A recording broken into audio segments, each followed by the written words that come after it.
సమస్యల మీద మాట్లాడుతుంది.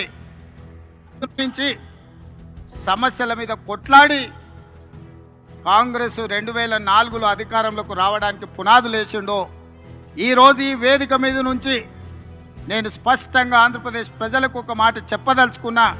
99లో రాజశేఖర రెడ్డి గారు ప్రధాన ప్రతిపక్ష నాయకుడిగా పోషించిన పాత్ర ఈనాడు వైఎస్ షర్మిల మీ తరఫున నిలబడుతుంది, మీ తరఫున కొట్లాడుతుంది. ప్రజల గొంతుకై ప్రజా సమస్యల మీద మాట్లాడుతుంది.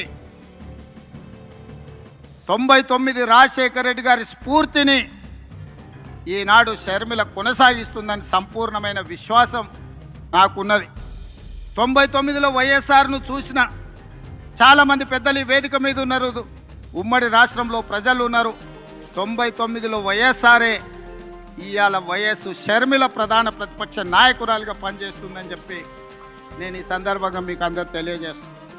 ఈరోజు ఈ రాష్ట్ర రాజకీయాల గురించి నేను ఎక్కువ మాట్లాడాను, కానీ ఒక్క మాట అయితే చెప్పదలుచుకున్నా.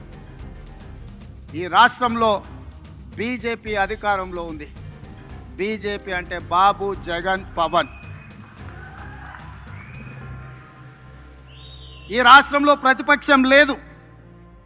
ఈ రాష్ట్రంలో ఉన్నది మొత్తం పాలక పక్షమే. బాబు గారు మోడీ పక్షమే, జగన్ గారు మోడీ పక్షమే, పవన్ గారు మోడీ పక్షమే. మరి అంతా పాలక పక్షమైనప్పుడు ప్రతిపక్ష పాత్ర ప్రజా సమస్యల మీద మాట్లాడాలి, నిలదీయాలి, కొట్లాడాలి అని అంటే ఒక నాయకులు కావాలి. ఆ నాయకురాలే వైఎస్ షర్మిల. ఈ ఆంధ్రప్రదేశ్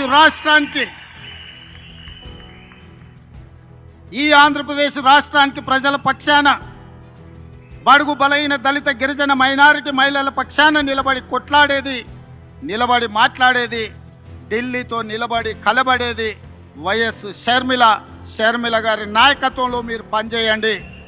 తప్పకుండా 2029లో రాజశేఖర రెడ్డి గారు ఏ విధంగా అయితే 1984లో ప్రస్తావన మొదలుపెట్టి 2004లో 20 సంవత్సరాలు కొట్లాడి ఆనాడు ఉమ్మడి ఆంధ్రప్రదేశ్కు ముఖ్యమంత్రి అయిండో, 2009లో ఈ ప్రస్థానం మొదలుపెట్టి 2029లో ఆంధ్రప్రదేశ్ రాష్ట్రానికి వైఎస్ షర్మిల ముఖ్యమంత్రి అవుతుంది.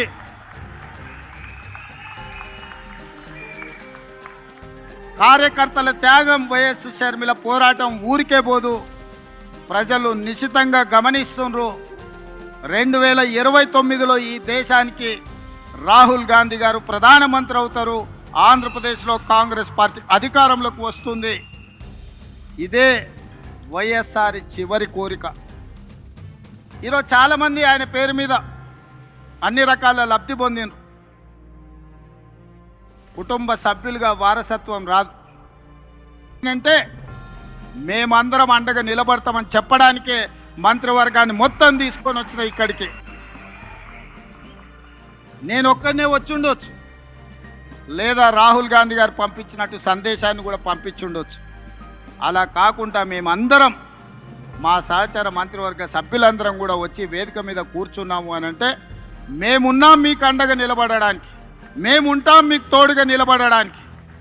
షర్మిల గారు చేసే ప్రయత్నాన్ని విజయవంతం చేయడానికి ఈ మధ్య టీవీలో పేపర్లో చూస్తున్న కడప పార్లమెంట్కు ఉప ఎన్నికలు రావచ్చు అని. నిజంగానే ఉప ఎన్నికలు వస్తే ఊరూరు తిరిగే బాధ్యత నేను తీసుకుంటా.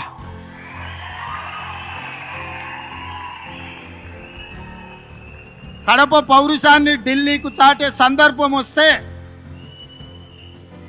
కడప జిల్లా వాసుల తరఫున కాంగ్రెస్ పార్టీ జెండా మోయడానికి, గల్లీ గల్లీ తిరగడానికి, అక్కడి నుంచే ఎక్కడైతే పోగొట్టుకున్నామో అక్కడనే వెతుక్కోమని పెద్దలు ఏదైతే చెప్పినరో, ఏ కడప జిల్లాలో కాంగ్రెస్ పార్టీకి దెబ్బ తగిలిందో అదే కడప జిల్లా నుంచి కాంగ్రెస్ పార్టీ జెండాను ఎగరేసి ఆ గడ్డ మీద నుంచే పోరాటం మొదలు పెడదాం.